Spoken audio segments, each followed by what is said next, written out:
This is the Big O Show. This is the Big O Show. Right. There she is, hour number 2. We're ready to rock and roll. The great Michelle Kaufman from the Miami Herald, covering Inter Miami and many other things, and Messi on a daily basis. Follow her on Twitter at Kauf Sports. Hello, Michelle. How are you doing? Good. How are you? Been I watching am. a lot of soccer. In fact, I gotta finish all my work before the England game today. England against Netherlands in the day, and then tonight is Colombia against Uruguay. I mean, it's been soccer heaven for the last month. Literally, it's been just unbelievable soccer day and night. Well, I'm in heaven because España has moved on to the finals, and obviously being Alzugaray, soy Basco. So that's where my people are from. Even though my parents are born in Cuba, you know how it is.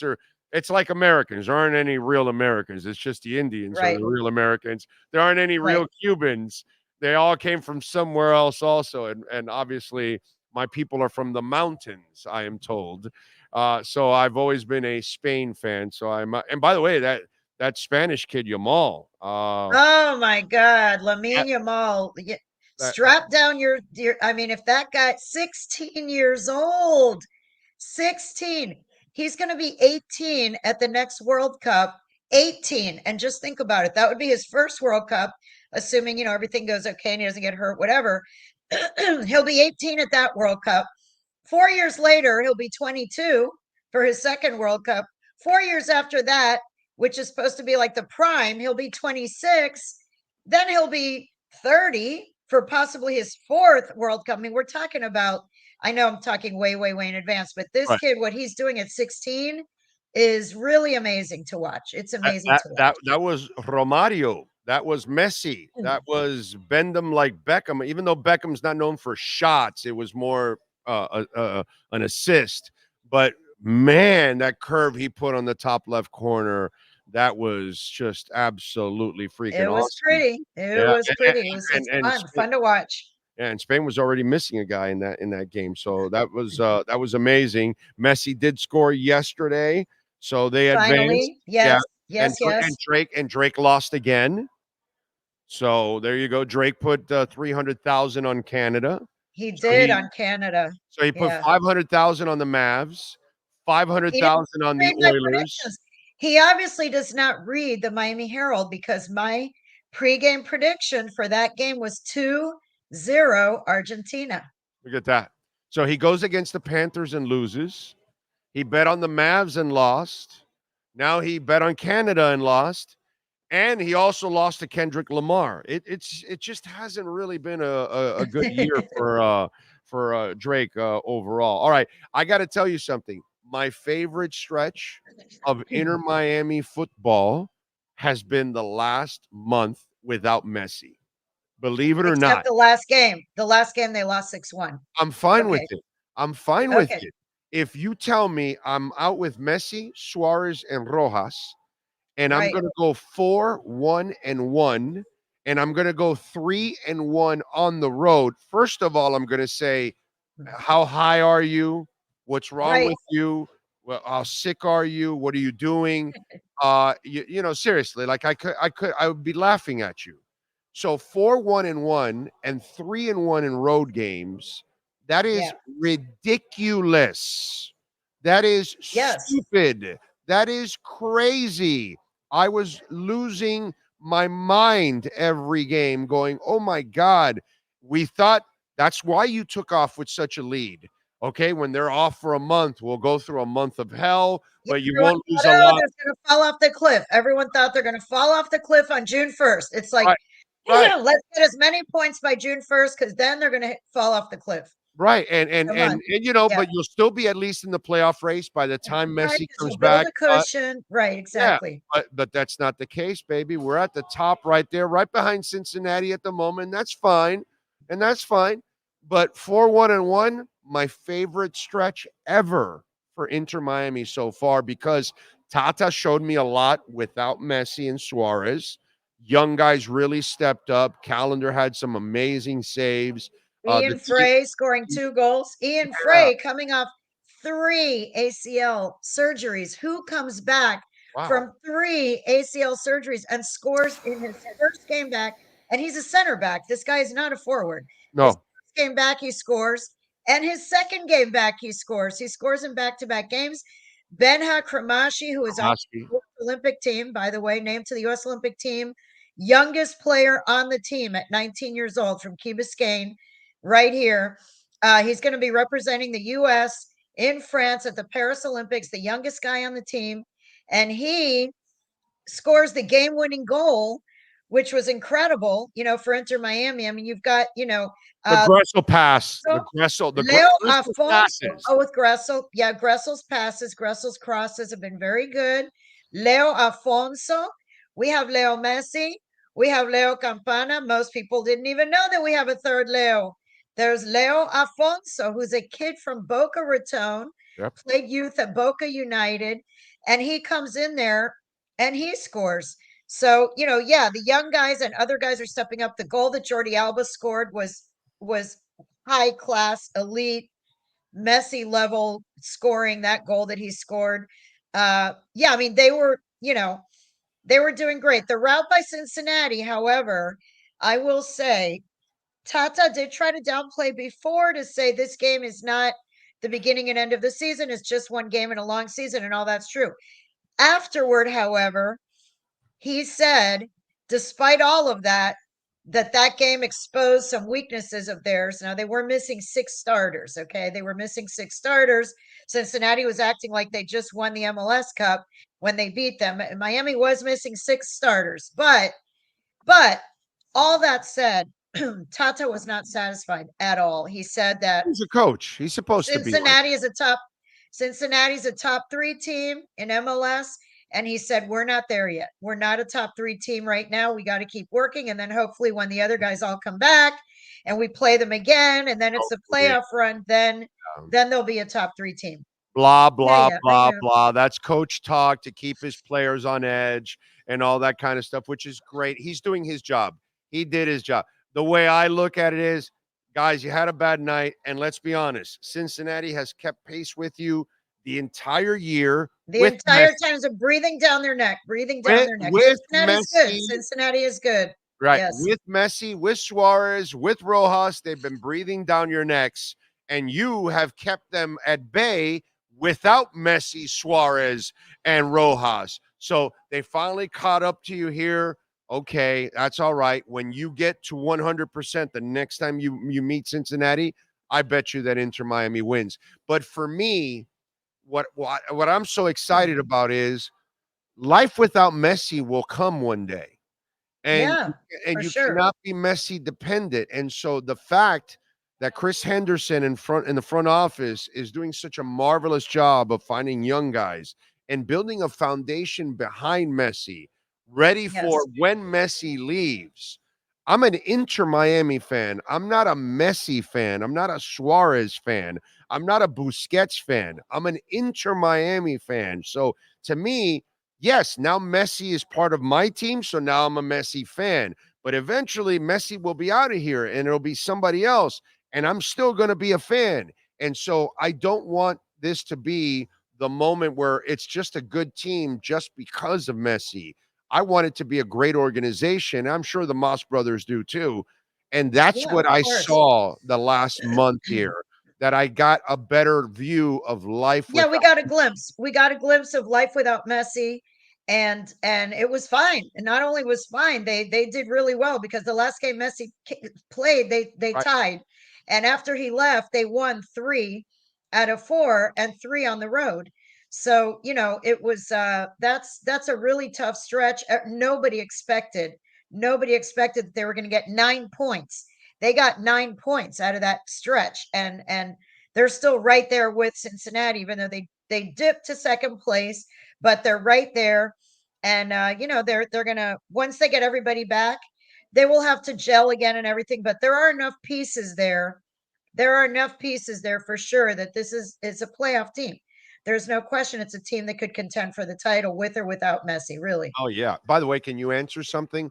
How the hell does Ian Frey play so fast after 3 knee injuries. Not only is he playing well, watch him. We don't, one of the things that has been a problem for our team the last few years was speed on the outside. Speed. Yeah, Yeah. and now we're watching. We're a little better with speed on the outside. And dude, Frey has got some turbos, man. And you don't expect that from a guy with 3 knee injuries. So kudos to that kid, man. Kudos. Yeah, Ian Frey is really an incredible story. It's just been lost a little bit because as MLS is playing through Copa and Euros, I mean, the truth is, other than us having this conversation, most people are focusing right now on Euros and Copa, and MLS is on everybody's back burner. So, Yeah. his comeback, happened to coincide with when nobody's paying attention to MLS. So, but it is a remarkable story to just come back.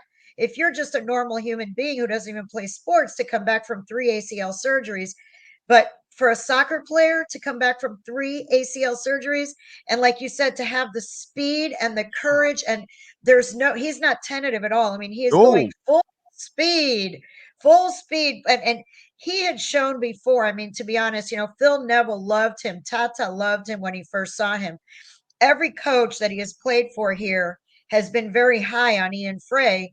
And each time, unfortunately, he got, cut off by the knee injury. So if he can stay healthy, if that knee, Tata said he worries a little bit because he thinks there must be something wrong with that knee genetically or whatever, that, that knee is weaker. They have to be very careful. He didn't play this last game. And I asked Tata, why didn't you play him? I mean, you needed speed against Cincinnati. Why did you play Kristoff and Busquets, who don't have speed? Why not Ian Frey? He said the plan was never to play Ian Frey. He had just played 2 games. He's coming off 3 years. They need to be careful with him to make sure that he doesn't mess up his knee again. So, it's going to be a lot of balancing, and that is what Tata is doing. And I wrote a feature about Tata. I think he's doing an excellent job. I really do. Oh yeah, no, he won me over here in this stretch because I finally saw something outside of just Messi dependence, and I thought and when your young players are getting better, now you're showing me coaching, because that to me is huge when I'm watching young guys become a part of it. All right, before I let you go, give me the prediction: who wins the Euros and who wins Copa? Oh my goodness. Euros, I'm going to go with Spain. I just, not because I know, not because of you, but of course I'm happy for you. But I just think Spain is the stronger team this whole tournament. I really thought Spain and Germany, I thought that, Spain and Germany were the 2 strongest teams. And with Germany out, I would definitely pick Spain in this one. And Copa, we're waiting to find out if it's Uruguay or Colombia. Both of those will be the toughest tests that Argentina has had this tournament. Both of them are outstanding teams. Colombia is red hot right now. They're on a 27 game unbeaten streak. 27 games dating to 2022. They have not lost in 2 years. Now, part of me says, OMG, they haven't lost in 2 years. They haven't lost in 27 games. They're going to win. The other side of me says, wow, You're due. what are the odds? At some point, they're due for a loss, and it's Argentina and it's Messi here in Miami. It's Di Maria's last game for the national team. Messi, it could be his, definitely his last Copa. I mean, he wants to keep playing, but maybe through the World Cup, maybe, but not, this will be his last But Copa. hey, I So gotta say, it's nice to see Colombia back in the mix. I love when Colombia's in the mix. Their Yeah, fans, they've their been team is fun. They bring so much energy and fun to the turn, and they're good. I mean, dating back to El Pibe and all that. I mean, but they haven't been their good team in looks a really good. long. They have not. I mean, they Right. had that. Remember, they had the documentary just a few years ago that kind of was documenting the fact that they haven't been good since the drug cartels, practically. Right. We're Yeah. funding them. You know what I'm saying?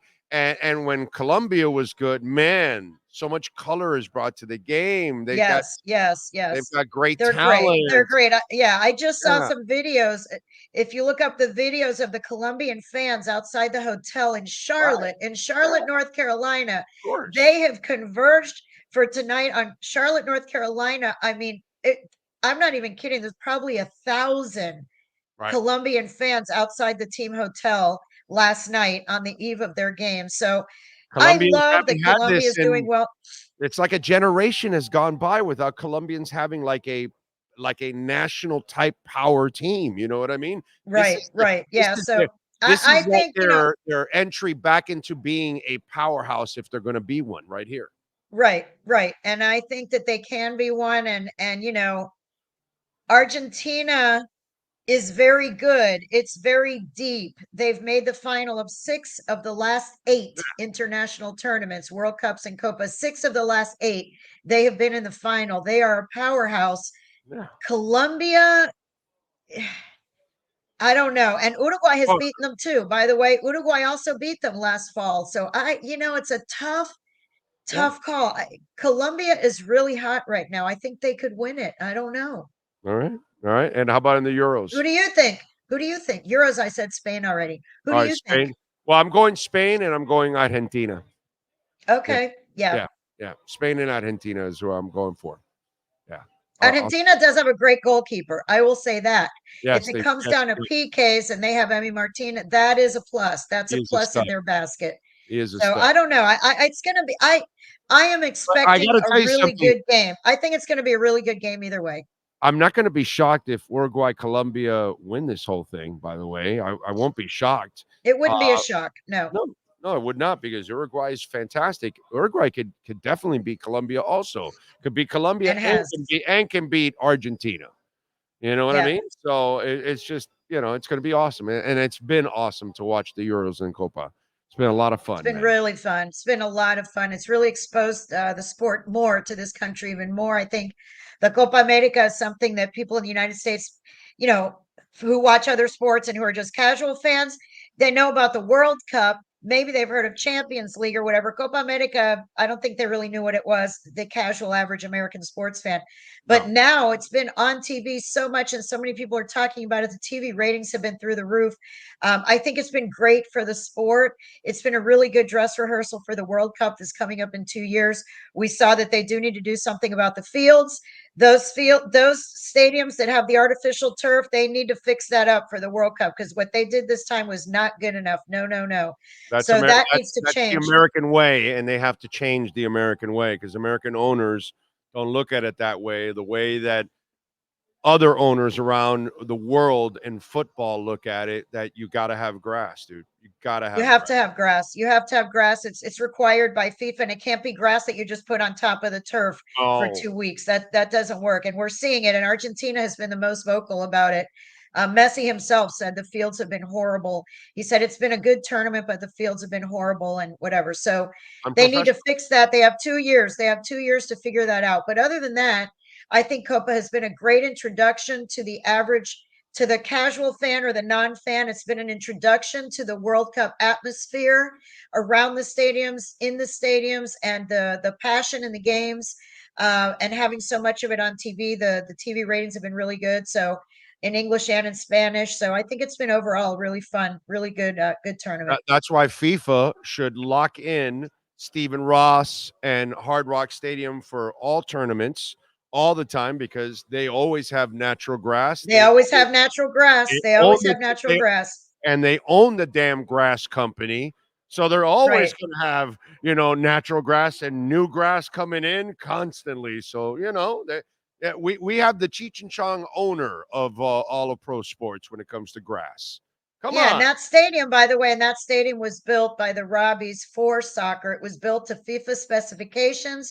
It's facing in the right direction. You know, the FIFA has certain specifications, and this Miami Dolphins stadium was built with soccer in mind. That's right. Everything from the width of it to where it's placed to the grass. So it is made for soccer, and it's made for elite soccer. And you know, the Argentines have been complaining it's not about this game. They're complaining about the game at Right. Mercedes-Benz Stadium, and they're Right. complaining about MetLife Stadium. Those are great big NFL palaces, and they have all the bells and whistles and everything. But for soccer, for the players, the field is the most important thing, and they fell short in those areas. Yeah, yeah. They don't understand that, it's kind of like in the NFL, they're used to abusing the players and taking advantage. So they do whatever the hell they want. The players play on whatever turf there's there. But with FIFA and soccer, it's kind of like the NBA No. where the players have a little bit more power Yeah, that's kind Right. of the case here too. FIFA. Yeah, they're will saying not- we're not play. We don't play. We don't play on turf. Yeah. Yeah, So- I'm with you. All right, what do you got going on in the Herald so folks can check you out before I let you go? Oh my God. Well, just soccer, and more soccer. There's just a lot going on right now with Inter Miami, with Copa. Leagues Cup is coming up right after Copa ends, begins Leagues Cup, which is Inter Miami's going to try to defend that. So they've got 2 games against Mexican clubs coming up, 1 home and 1 away. So just a whole lot of soccer, maybe a couple of little Olympic preview things thrown in, but mainly soccer for right now. All right, follow on Twitter at Kauf Sports. Michelle, as always, thank you for taking the time. We will catch up down the line. Enjoy the soccer. All right, sounds good. Good to catch up again. You too. Take care. Appreciate it. There you go, the great Michelle Kaufman. And make sure, by the way, you catch her podcast too on Inter Miami there at the Miami Herald. She does a great job with that one also. Subscribe to that podcast too.